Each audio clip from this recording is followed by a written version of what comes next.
আমার আল্লাহ তাআলা বলছে ইন্না সলাতা তানহা আনিল ফাহশাই ওয়াল মুনকার, নিশ্চয় নামাজ সমস্ত অশ্লীলতা বেহায়াপনা কাজ থেকে বিরত রাখতে পারে।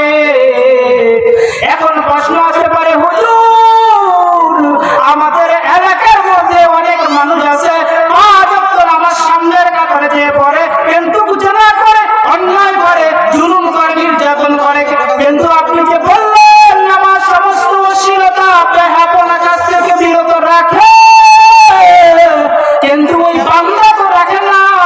এখন আমাকে বুঝাইয়া দেন।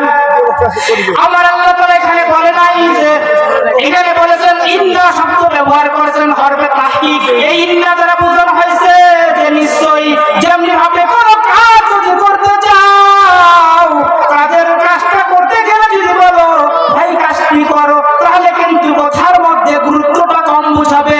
যখন বলবেন ভাই আপনাকে কাজটা অবশ্যই করতে হবে,